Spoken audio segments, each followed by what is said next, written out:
So he could benefit from better video skills so that, the presentation is not quite as great.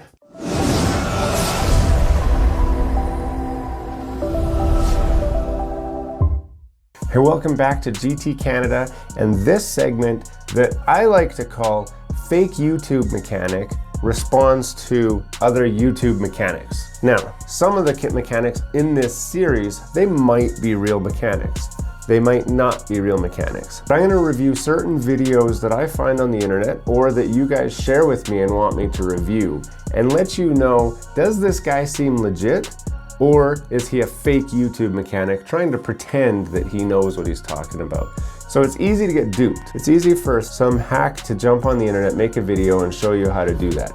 And it's easy for real certified technicians to also make videos. But how do you, the viewer, know the difference? Well, I'm gonna watch some of these videos and I'm gonna tell you if I think this is a real tech and if the tips that they're giving are true. So today, we are reviewing a guy that goes by the name of the Car Wizard. And he is sharing his 10 crazy, easy, and essential mechanic tips. And I'm gonna review what those tips are and tell you if they seem probable or if they're just crap to try and create 10 easy tips. So let's jump right into the video here. Welcome back to another edition of the Wizard Shop. The Wizard Shop. Today, we're gonna talk about some things that I call wizard tips. This isn't for the professional techs out there that know all the tricks of the trade and have all their the ways that they. So it's good, I like that. It's for the backyard mechanic, the hobbyist, the guy who doesn't know what he's doing. Now there's a cautionary message here, and that is if he's only talking to the people that don't know what they're doing, does that mean that the tips are not really tips or are they real true tips? Now one thing to note, the Car Wizard, you may have seen him on another popular YouTuber's channel, Hoovies Garage. He uses the Car Wizard for all of his work, and I'm led to believe that he is a true technician, but let's see what his tips are. So we're gonna go over some few tips that I've had friends in the shop, or I've had even apprentices, people working for me, when I show them these tips, it just like blows up their mind. They're like, why didn't I think of that? So, I like that he's got a DeLorean in the background there. So, before we get started, the previous videos that you guys have seen have had some pretty bad sound quality, pretty bad video quality or whatnot. We're actually using a 4K camera. You're watching 4K right now. We are watching 4K. Several people have recommended the Rode Wireless Awesome. Go He's got setup. himself a wireless mic. If you're an aspiring backyard mechanic, then you definitely want to follow his advice. Get yourself some sort of a microphone. I've got a lavalier mic here, which just goes to my cell phone and records on there, and then I merge the audio afterwards. But this would allow the audio to go straight into his camera so that he doesn't have to merge it. It saves a lot of time in editing, which he definitely is not an editor. The first tip, and I've ran into this problem, I have an apprentice, someone I've hired, or even helping a buddy out. We're pulling a transmission, and there's some bolts on the bell housing they can't get to. And they've got some bunch of weird universal joints and weird things, and they're in there and they're knocking their hands, and I just can't get to this bolt. I don't know what we're going to do, and they're totally stumped. The trick of the trade here is don't box yourself in. Don't get stuck in this little area right here and say the problem is here and the solution is here. I just have to find it. And the solution is not there. Okay. Let's take a few steps back. He's going to I'll show you the solution. Long 3/8 extensions. I love my long extensions. As many as you need. I've got, yeah, like that. You could just keep going. Extensions. And keep going. Definitely a man who knows what he's talking about. I can reach out and touch Mrs. Wizard with it. I'm sure his wife appreciated that though. She's like, look, I'm lucky I'm here holding the camera. I'm not going to get poked off screen. Don't box yourself in. From right here, I can get right onto a bolt that's giving me a bunch of trouble. As you can see, it's on the bolt. So here he's trying to tell his wife, look at the bolt. Look at the. You put your ratchet or impact or whatever you want to use. As you can see, get over here. Look at it. And now you're not fighting. You can just break the bolt loose.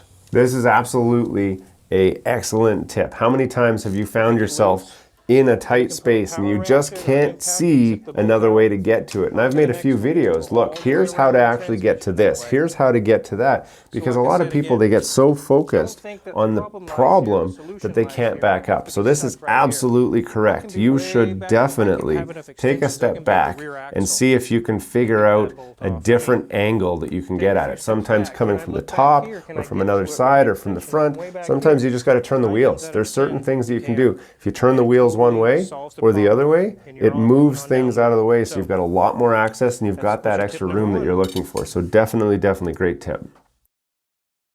Your fuel pump may not be working. It may have just died on you. And usually they always die right after a fill up, all the way full. Yes, so your mechanic has to take a fuel tank always down dies when it's full. Of gas. I've removed a lot of gas tanks, always full of gas. There is a trick to get you home. And I usually don't show this trick because it kills my sales on a fuel pump. But I'm going to show it to you guys. You get a rubber mallet. This is what you do.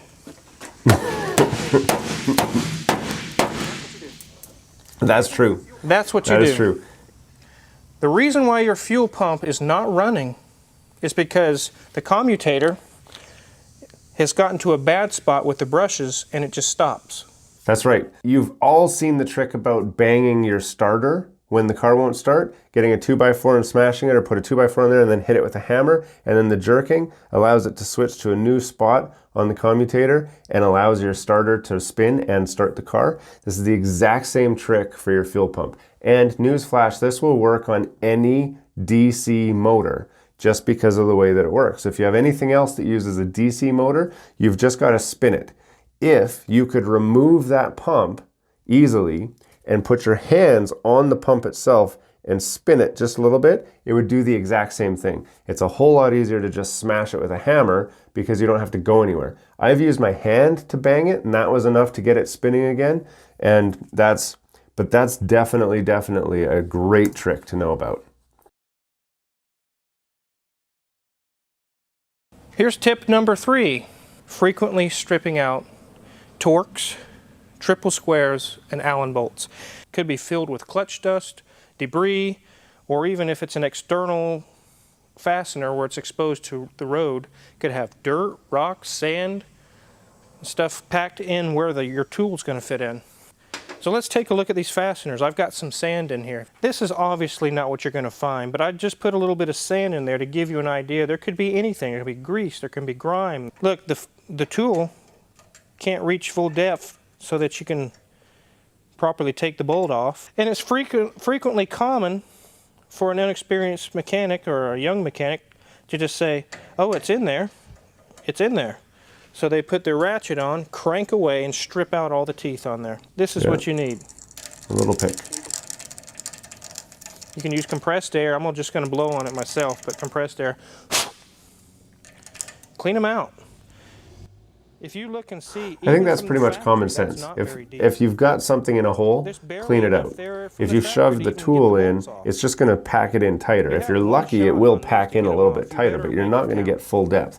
And a good mechanic, even a good backyard mechanic, knows that to take bolts out and remove anything, you want to make sure you've got a good solid bite on it. It very rarely goes well when you've got a little bit on there and then you start torquing on it. It always strips, right? We know that. We know it always strips. Tip number 4. O-rings. I haven't seen this video yet. And this is O-rings in general. Any O-rings. It could be a cam solenoid for variable valve timing. It could be AC compressor lines. It could be fuel injectors. It could be anything that has O-rings on an engine. Let's pretend we just put a brand new O-ring on, dry. No lubricant, just a dry rubber O-ring. And an inexperienced mechanic or a shade tree mechanic says, yeah, I got a new compressor put on. I'm going to go ahead and put my lines on. And they're like, dang, this thing won't go on there. What the heck's wrong with this thing? And then they make the biggest mistake they can make.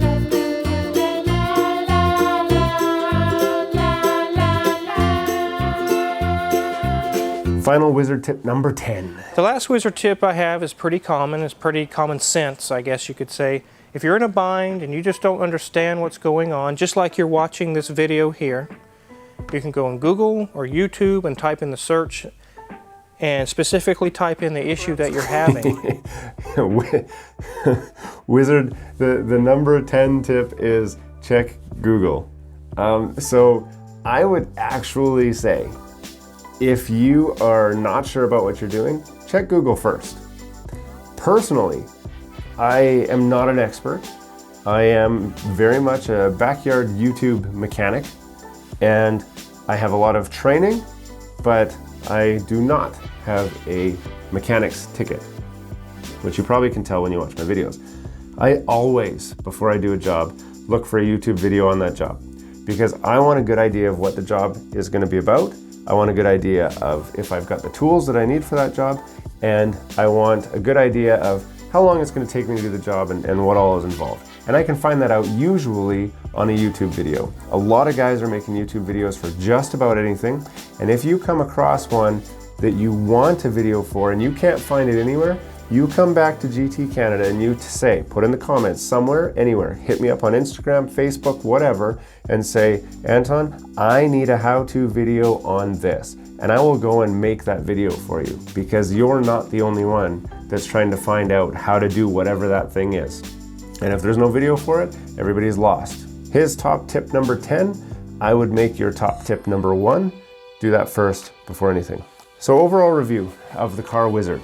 I would say he's actually a quite knowledgeable guy. I have seen him again in the Hoovies garage videos, and he seemed like he knows what he's doing. He always seemed a little bit annoyed to be on camera, but he seemed like he was playing along with Hoovie. I mean, that guy's kind of a weird guy, and this guy seems more like a straight shooter, so he's kind of sitting there always wondering what's this guy up to.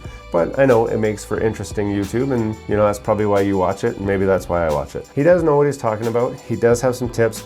Clearly he has access to a shop. He has a lot of cars in that shop, so I'm going to assume that he is actually a licensed mechanic. The tips that he's sharing absolutely are great tips, and if you haven't seen these before, keep them in mind. It's easy to see it, say, oh yeah, I'm going to remember that, and then forget it, but definitely keep these tips in mind, because they will come in handy if you're doing your own work. I'm going to give him a score of, actually, it's too bad because he's the first one that I'm reviewing. So I'm going to give him an overall score of 9 out of 10.